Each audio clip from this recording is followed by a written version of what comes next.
8 days, $500,000. An international team of specialists armed with diagnostic equipment worth more than most people earn in a lifetime, and Eleanor Chase's Bugatti Chiron Supersport still sat motionless, cold as a museum exhibit that had forgotten it was once a machine built to move. No sound, no signal, no explanation that held together past sundown.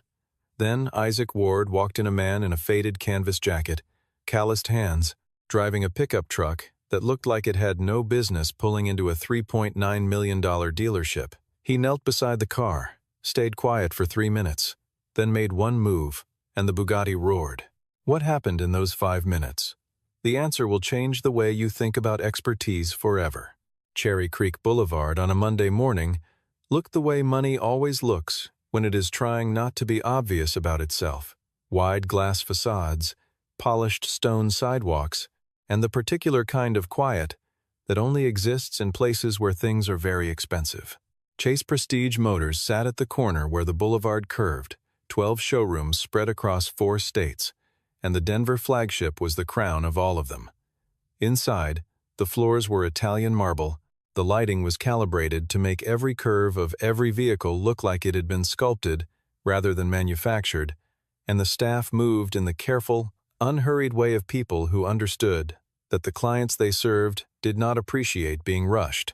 On a normal Monday, it was the kind of place that made visitors feel they had stepped into a different category of existence. That Monday was not normal. Eleanor Chase stood at the far end of the main corridor, one hand resting at her side, the other pressed flat against the interior glass wall that separated the showroom from the service garage behind it. Through the glass, visible beneath a protective cover that had not been removed in 8 days, sat her Bugatti Chiron Supersport Midnight Blue, custom-ordered, delivered 8 months earlier after a wait that had stretched across most of a year. She had driven it for 7 of those 8 months with the kind of satisfaction that only comes from owning something exactly the way you imagined it. Then, one morning, she had walked to the garage, put her hand on the door, and found nothing. No response. No sound. The car simply refused to exist as anything other than an object. Eleanor Chase had built Chase Prestige Motors from a single inherited branch office into a 12-location operation with a combined annual turnover that placed her in a bracket of people who no longer discussed money in the same terms as everyone else. She had done it by making decisions faster than her competitors, by reading situations with a clarity that bordered on instinct, and by never, not once in 17 years, allowing a problem to simply wait her out. She was not a woman who stood still in front of glass walls.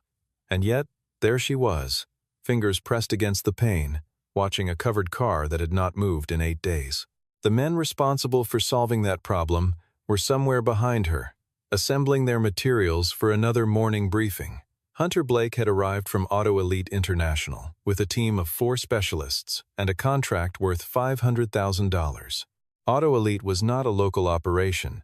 It was the firm that serviced hypercars for collectors in Abu Dhabi, maintained race-prepared vehicles for clients in Monaco, and had once flown a technician to a private island in the South Pacific to address a single brake calibration issue on a one-of-one commission.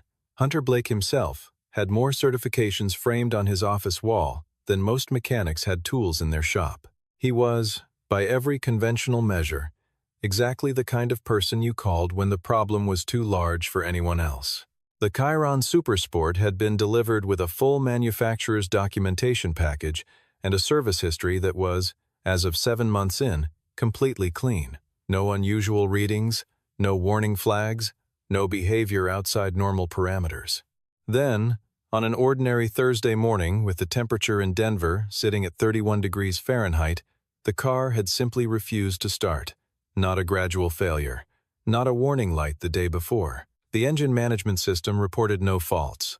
The battery read normal. Every individual system, when interrogated separately, answered correctly. The car was, by every measurement the diagnostics could perform, perfectly fine. It simply would not run. The 8 days that followed were a lesson in what happens when certainty meets a problem it cannot categorize. Hunter Blake had walked into Chase Prestige on day 1 with the particular confidence of a man who has solved harder problems in worse conditions. and that confidence had not yet left him, but it had changed texture. It was harder now, more defended, the kind of confidence that stops being a product of success and starts being a product of pride. On the first 2 days, the Auto Elite team deployed an Otis E diagnostic system and a specialized CAN bus reader that together represented more computing power than a small engineering department. The result was precise and baffling. No faults recorded anywhere in the system. Every electronic control unit, the engine management, the transmission controller, the battery management system, responded correctly to every query. The car's internal architecture believed it was healthy. The diagnostics agreed, and still the engine would not fire. This was the first signal that whatever was wrong existed below the level that standard diagnostic architecture was designed to reach. Days 3 and 4 brought replacements. The 12-volt auxiliary battery and its management system were swapped out in their entirety, at a parts cost that would have covered a year's salary for most mechanics working in conventional shops. Every relay in the primary power distribution box was pulled, tested, and either cleared or replaced. Nothing changed. Hunter then turned his attention to the firmware layer, the low-level software that governed how the car's systems communicated with one another, and placed an urgent call to a contact at Bugatti's headquarters in Molsheim, France. A firmware update package arrived by courier the following morning. The labor cost of applying it and the consultation fee together came to $47,000. The firmware changed nothing. On day 5, a senior technical advisor from Molsheim joined a 4-hour video consultation from his office in Alsace. He was methodical and careful, and he concluded that the problem might lie in the low-level electrical architecture, and that resolving it would require removing the entire wiring harness for manual inspection. Hunter declined to pursue that path, calculating correctly that the risk of compounding the damage outweighed the likelihood that the harness was the culprit. The consultation cost $38,000 and left the car exactly where it had been. Days 7 and 8 brought the central control unit replacement and a complete manual inspection of every fuse and connector accessible from the engine bay. On day 7, Logan Pierce, the youngest member of the Auto Elite team, a man who had spent 4 years working on Formula 2 support vehicles before Hunter recruited him, had raised his hand in the morning briefing and suggested a secondary ground check. He had phrased it carefully, as junior members of teams led by senior specialists learned to phrase suggestions that contradict established procedure. Hunter had given the proposal 10 seconds of consideration and dismissed it. The primary ground points had been checked on day 1. Ground failures were elementary. This was a Bugatti Chiron Supersport, not a vehicle where elementary failures went undetected for 8 days. What Hunter did not know, what no one in the room knew except the car itself, was that Logan was pointing at the right location and the wrong justification. He was close. He was not close enough. On the morning of day 9, Hunter Blake stood in the Chase Prestige conference room in front of a whiteboard covered in system diagrams and color-coded fault trees and delivered a briefing that was technically impressive and practically empty. The next step, he explained, was a full removal of the primary junction board, a process that would take between 5 and 7 additional days and incur an additional $120,000. Eleanor Chase listened to the entire presentation without moving. When Hunter finished, she stood up from her chair, closed the folder in front of her, and said 4 words, "I'll give you 24 hours." Then she walked out. Logan Pierce did not follow the rest of the team back to the garage immediately. He stood at the window and watched the parking area below. A dark blue Ford pickup had turned in through the service entrance, a vehicle with the kind of wear on it that suggested it had been working for a long time and had no plans to stop. On the passenger door, in small block letters that had been repainted at least once, were the words, "Ward Automotive General Repair." The pickup did not belong at Chase Prestige Motors.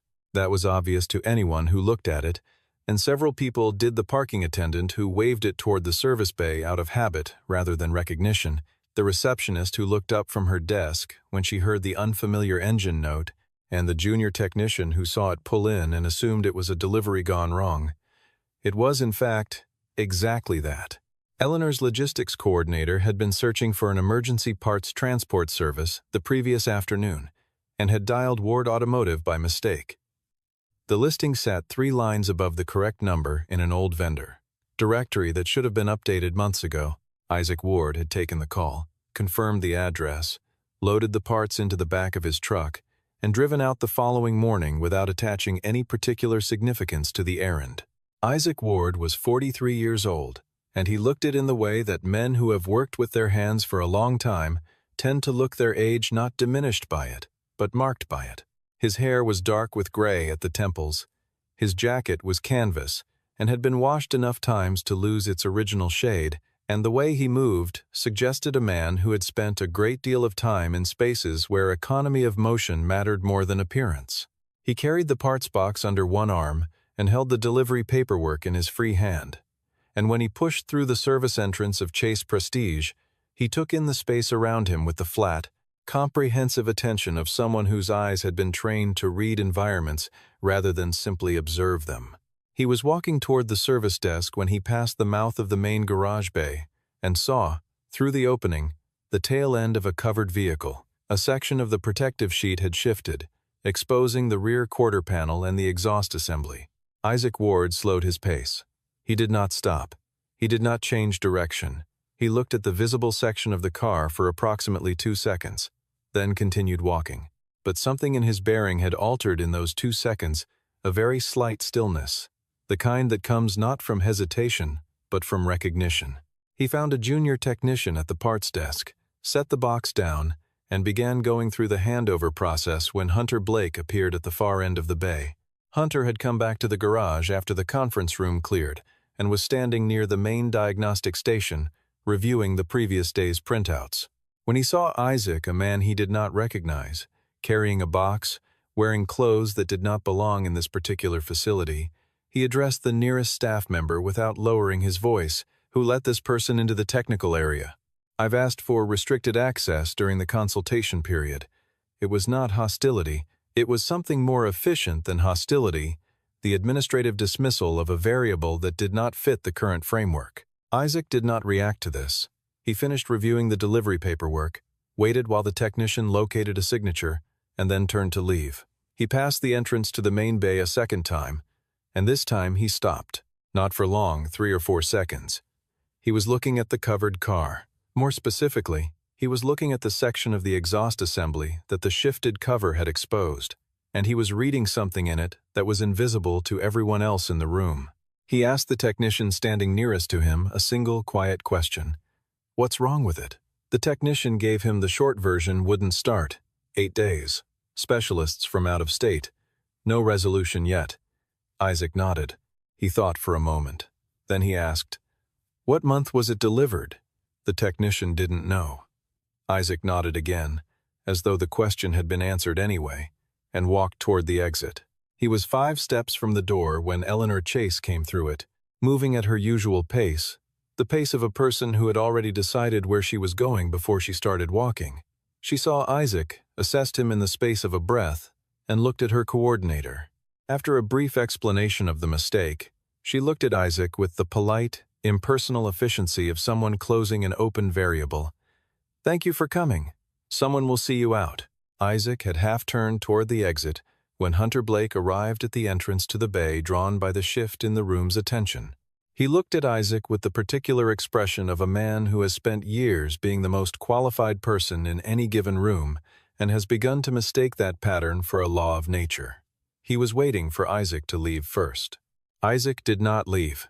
He looked at the covered Bugatti, then back at Hunter Blake, and said with the tone of a man making an observation rather than a challenge, "Have you checked the secondary ground point behind the BMS module?" Hunter's response was immediate, polished, and comprehensive. He listed the diagnostic systems deployed, the components replaced, the firmware update, the Molsheim consultation, the total hours logged by his team, a recitation delivered with the smooth authority of someone who has delivered it before and expects it to end the conversation. He concluded, ground integrity was verified on day 1. This is a Bugatti Chiron Super Sport. It isn't a question of overlooking something basic. He did not raise his voice. He did not need to. The implication was structured into every word. Eleanor was watching. She had not moved toward the exit, and that itself was information. Isaac looked at Hunter Blake for a moment, then said, "Which ground point?" Hunter's response came a half-second too late. The standard, primary points. Everything accessible from the main service diagram. Isaac waited another moment, as though giving the answer time to settle, then said, "There's a secondary point that doesn't appear on the standard diagram. It's behind the BMS module, inside an auxiliary compartment that was added for a specific production variant. If this car is the one I think it is, that point exists, and it won't show up on any diagnostic you ran, because the systems don't know it's there to check." Hunter's jaw shifted slightly. That's a significant claim from someone who came in to drop off a parts order. Eleanor did not look at Hunter when she spoke. She looked at Isaac and asked, "From where?" Isaac answered quietly, "I spent 11 years at Molsheim. Final position was lead calibration engineer for electrical architecture. My group handled bespoke production specifications for the Chiron Supersport and Devo variants." A pause that lasted 2 seconds. "I signed the documentation for this car's production configuration the week before I gave notice." The room did not go loud. It went in the other direction. Hunter Blake's expression did not collapse. Men who have stood in front of high-net-worth clients in difficult situations develop a kind of structural rigidity that survives most impacts. But something behind his eyes recalibrated. Logan Pierce, who had been standing near the diagnostic station with the careful stillness of a man who has learned to stay invisible during moments of professional tension, slowly set down the papers he had been holding. Eleanor looked at Hunter. Her voice was level. "Did your team check the secondary ground behind the BMS?" Hunter said yes. The word came out smoothly, with the practiced certainty of a man who has spent 8 days defending a process. He had checked the documented ground points. The form said complete. The form was accurate. What the form could not account for was the existence of a component that was not on the form. Isaac said nothing more. He did not press the point. He looked at Eleanor and offered the quietest possible version of a proposal. "I can take a look. It won't take long." Hunter cut in before Eleanor could respond. "Auto Elite cannot accept liability exposure from an uncertified third party working on a vehicle under our active service contract." If something is damaged, Eleanor stopped him with a look that contained no anger and very little warmth. 8 days, she said. $500,000. She looked at Isaac. "What do you need?" Hunter Blake did not leave the garage. He stayed near the diagnostic station, arms crossed at a precise angle, watching with the expression of a man who has moved into a defensive posture so smoothly that he believes no one has noticed. Logan Pierce positioned himself 3 feet to Hunter's left, close enough to observe and far enough to not appear aligned. Isaac Ward asked for a flashlight, a standard digital multimeter, and access to the vehicle. He did not ask for a diagnostic terminal. He did not ask for the service documentation. He did not ask for anything that cost money or took more than 30 seconds to retrieve. Isaac Ward walked around the Bugatti Chiron Supersport once before he touched it. He moved at the pace of a man covering ground he already knows, not inspecting the car the way a stranger would, looking for evidence, but reading it the way someone does when they are remembering rather than discovering. His right hand came to rest briefly on the car's flank at a point just behind the rear wheel arch, and then again near the base of the windshield pillar. Both touches were light. Both lasted less than 2 seconds, and neither had any mechanical purpose that anyone in the garage could have articulated. Logan Pierce watched both of them. Isaac asked Logan a question, directing it at him rather than Hunter, without appearing to make a deliberate choice. "The 12-volt auxiliary battery, which supplier?" Logan told him. Isaac nodded. Not in satisfaction, but in the way a person does when incoming information confirms a prior calculation. He crouched beside the rear section of the car, shone the flashlight along the lower edge of the body panel, then straightened and moved to the driver's side rear corner. He stood there for a moment, not moving, the flashlight held loosely at his side. Then he said, "I need the auxiliary compartment opened. Driver's side, rear of the primary engine bay, recessed panel." Hunter Blake stepped forward. "That location isn't marked on the Chiron standard service documentation."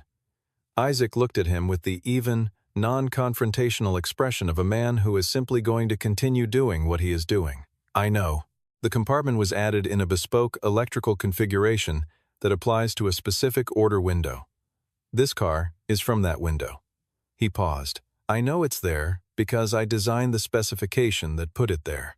Logan Pierce moved to the rear of the vehicle without looking at Hunter for approval.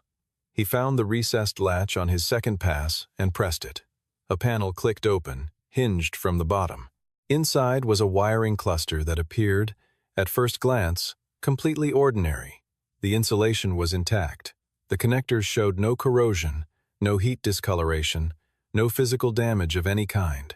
Hunter looked at it from a distance, and his posture shifted almost imperceptibly, just enough to suggest that he had expected to see something and had not. Isaac took the flashlight and directed its beam at the terminal end of the ground lead where it seated into the connector block. He held it there for 4 seconds. Then he placed the multimeter probes, one on the ground lead, one on the chassis reference point, and looked at the reading. He looked at it for a long time, not because the number required study, but because he wanted to be certain of what he was seeing before he said anything. Then he stood and held the multimeter display toward the room. The resistance figure it showed was not catastrophic. It would not have triggered a fault code, would not have illuminated a warning light, and would not have appeared on any automated diagnostic report as a problem. But it was elevated above the threshold that the Chiron start-enable circuit required. Not by much, by enough. Logan Pierce looked at the reading and was quiet for a moment. Then he said, almost to himself, temperature dependent. Isaac looked at him. The conductor has a micro-crimp at the insertion point, a partial compression of the core wire that doesn't break contact, but increases resistance. In cold ambient conditions, Denver mornings in this season run between 28 and 33 degrees Fahrenheit.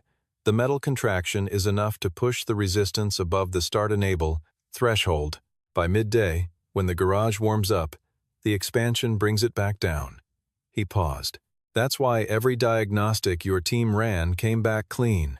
You were running them indoors, at operating temperature. The fault only exists at cold soak. Hunter Blake said nothing. There was nothing in his professional vocabulary designed for this particular moment, a moment where the problem had been identified, the mechanism explained, and the explanation was correct. Logan looked at the meter reading, then at Isaac, then at the floor in front of him. The junior technicians at the back of the garage had stopped pretending to work on other things. Isaac set the multimeter on top of the closed panel, straightened his jacket, and said, I'll need a 16-gauge jumper wire and a pair of ring terminals. I have them in the truck. He said it the way a person says a thing that is going to happen, as distinct from a thing that requires permission. He came back from the truck 2 minutes later, carrying a small red toolbox that looked as though it had been in service since before some of the Auto Elite team had started school.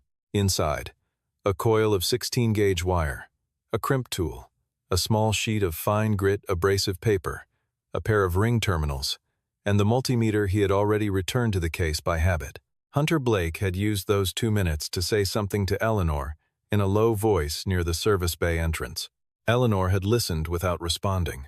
When Isaac came back through the door, she was standing where she had been standing before. Isaac set the toolbox on the floor beside the open panel and worked in the way that people work when the action is familiar enough to have become physical memory rather than conscious procedure. The first thing he did was cut the end of the compromised ground lead cleanly, removing the section that contained the micro-crimp. He used the abrasive paper to clean the surface of the connector block's terminal point. Not quickly, not slowly, but at exactly the pace required. He measured the new section of wire against the gap, added 3 centimeters for the loop, and cut. He seated the first ring terminal in the crimp tool, positioned the wire, and applied pressure 1 clean compression, checked by hand, checked again with a slight pull. He measured the resistance at the new connection. The multimeter returned a reading that was 17 times lower than what it had shown 3 minutes earlier. He connected the jumper wire from the secondary ground point to the nearest chassis anchor, a bridge, temporary, sufficient. The connection took 40 seconds. He closed the crimped terminal with a second check, confirmed the seating of both ends, then straightened up and looked at the open panel for a moment before closing it. The latch engaged with a small, definitive sound. He stood, picked up his tools one at a time, and placed them back in the red box, and closed the lid. Then he looked at Eleanor Chase, nodded once, barely a gesture, and walked to the driver's door of the Bugatti Chiron Supersport. He did not ask for permission.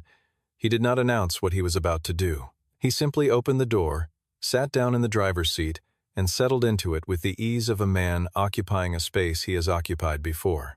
The interior of the Chiron closed around him, the leather, the carbon fiber, the instruments in their precise arrangements. His left hand rested on his thigh. His right hand moved to the start button. He pressed it. The sound that followed was not what the word roar suggests in common use, something violent or sudden. It was deeper than that, and more controlled. The sound of a 16-cylinder engine, with 4 turbochargers coming to life, in a space designed to contain exactly that much power. It was the sound of the machine doing what it had been built to do, and had been unable to do for 8 days. It filled the garage the way a particular frequency fills a room, finding every corner, registering in the chest rather than just the ears. Isaac Ward let the engine run for 15 seconds, long enough to confirm that the idle was stable, that no secondary faults had been triggered by the restart sequence, that the temperature readings were climbing as they should. Then he turned the engine off, placed his hand on the door frame, and stepped out. He put the key fob on the roof of the vehicle and looked at it for a moment without any readable expression. Logan Pierce had closed his eyes during the first 2 seconds of the engine sound. When he opened them, he looked at the car for a long moment, then looked at Isaac. He did not say anything. There was nothing to say that the sound had not already said.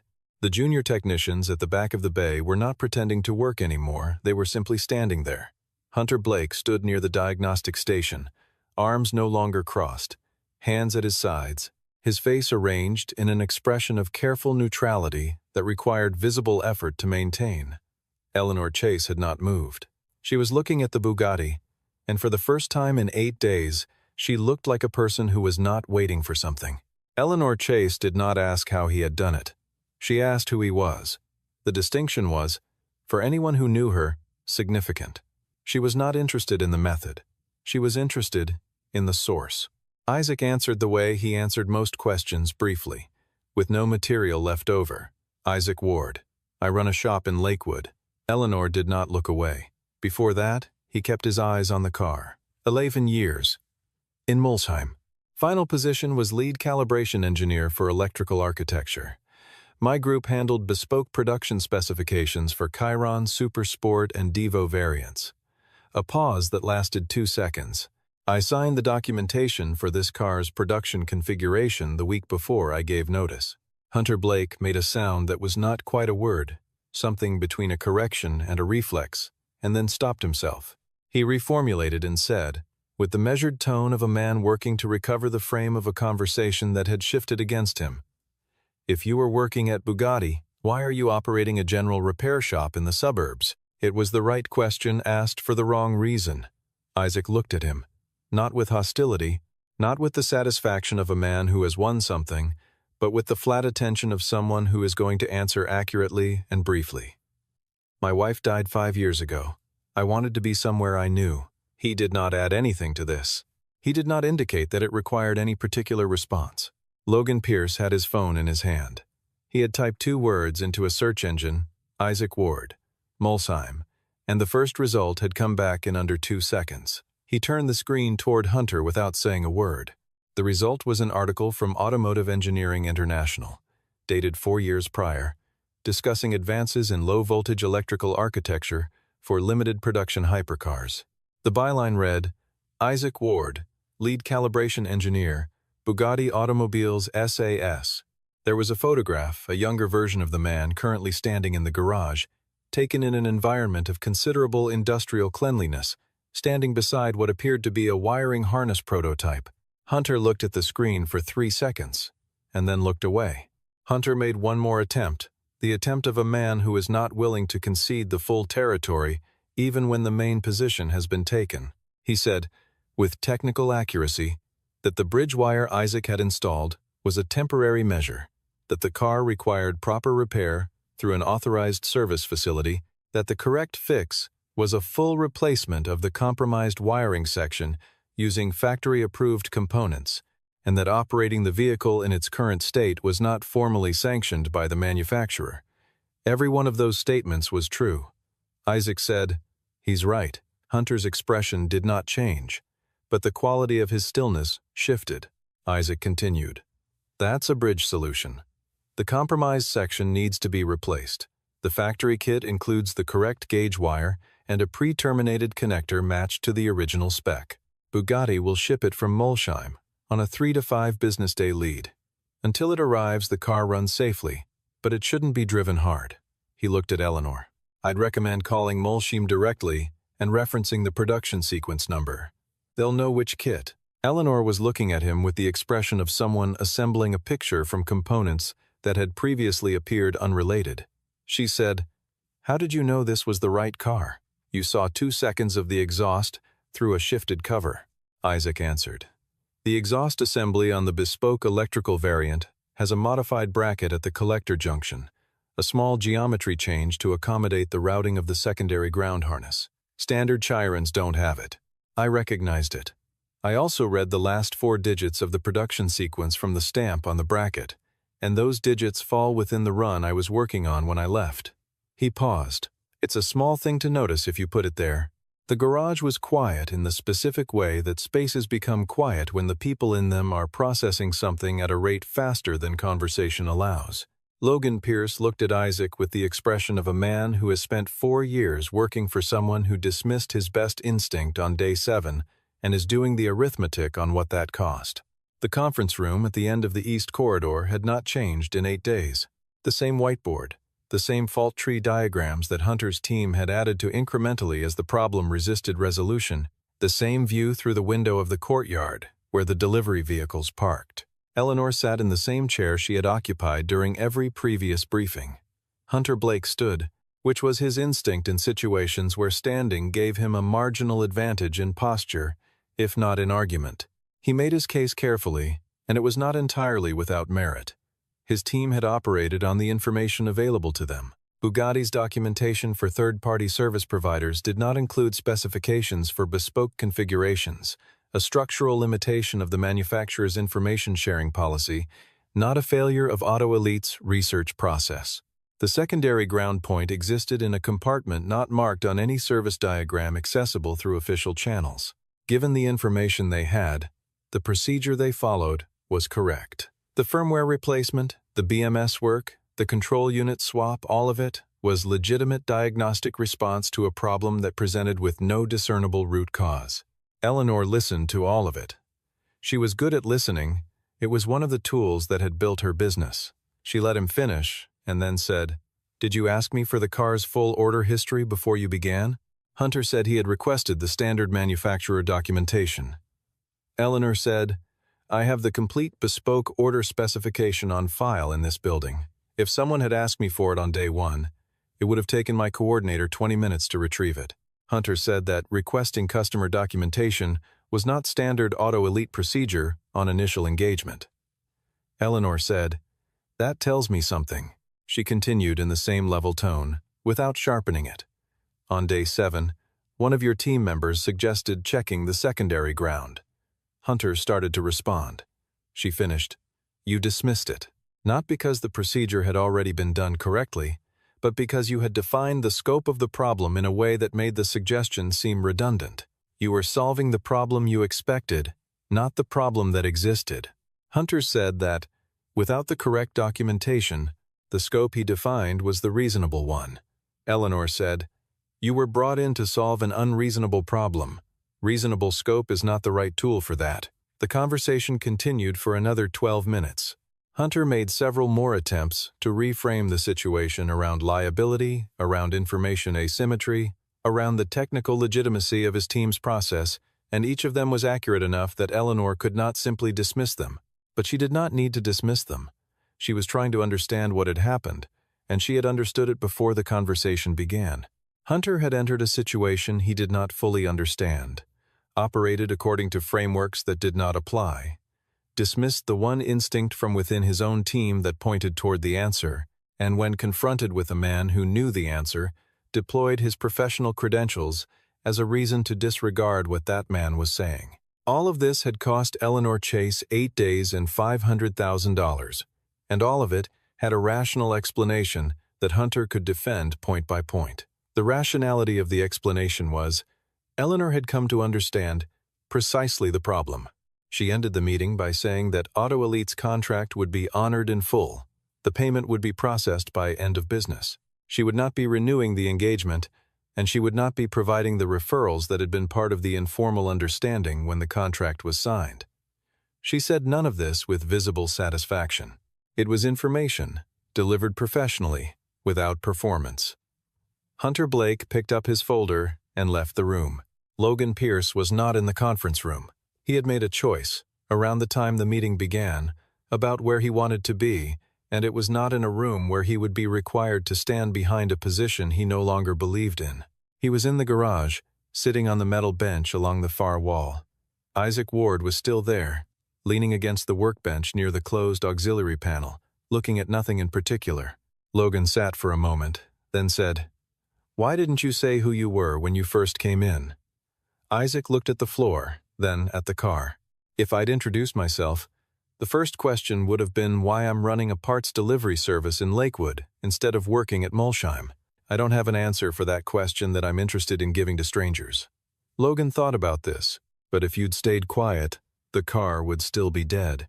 Isaac nodded slowly. "That's why I didn't stay completely quiet." Logan was quiet for a moment. Then, "How long had you known what was wrong?" Isaac didn't answer immediately. He looked at the car at the place where the auxiliary panel sat, closed now, looking exactly like the surrounding bodywork to anyone who didn't know what to look for. "When I saw the bracket on the exhaust, maybe 30 seconds after that." Logan absorbed this. He looked at the Chiron, then back at Isaac. "And you still almost walked out the door." Isaac said, "I was going to leave a note at the front desk on my way out. Didn't seem like my business until it seemed like it was." Eleanor Chase came into the garage from the side corridor. She walked at her normal pace and stopped 10 feet from Isaac, which was a precise distance close enough for conversation, far enough to keep the exchange something other than intimate. She looked at him and said, "What's your rate?" Isaac shook his head, a small motion, without drama. "I was here to deliver parts. The delivery's been signed off." Eleanor said, "That's not what I'm asking about." Isaac looked at her for a moment. "You don't owe me anything for this." Eleanor said, "I know I don't. That's not the question either." Isaac looked at the car. Then he said, "The car's going to need the factory kit when it arrives from Molsheim. Whoever does the install should know exactly where the secondary point terminates and what torque spec applies to the connector block. It's not in the documentation." He paused. "I know the spec." Eleanor held his gaze for a moment. "I'd like you to be here when the kit arrives." Isaac said, "I can do that." Eleanor said, "I'll send the contract to whatever address is on your delivery paperwork." It was not a question. It was Eleanor Chase doing what she did, converting a variable into a settled matter before anyone had time to reopen it. She did not say thank you immediately. The words came only when she was 2 steps from the exit, spoken without turning around, at a volume that was for him and not for the room. 8 days ago, if you had come through the front door instead of the service entrance, I would have asked you to leave within 30 seconds. She stopped, but did not turn. "I want you to know that I know that." Then she went back inside. Isaac Ward stood in the empty bay for a moment. Logan Pierce had already moved toward the exit, giving the space back to whatever silence it wanted to hold. Isaac picked up his red toolbox from the floor, checked the latch, and walked out through the service entrance to where his truck was parked. He put the toolbox behind the seat, started the engine, and pulled out of the Chase Prestige Motors service lot onto the back street that ran behind the boulevard. The morning had warmed in the way Denver mornings do when the sun clears the foothills quickly, without ceremony. He drove with the window down and the radio off. On the seat beside him, the multimeter sat in its canvas case. The leads coiled neatly, the way he always coiled them at the end of a job. The drive back to Lakewood would take 22 minutes. He knew a route that avoided the main roads. Behind him, in a garage on Cherry Creek Boulevard, a Bugatti Chiron Supersport was ready to run.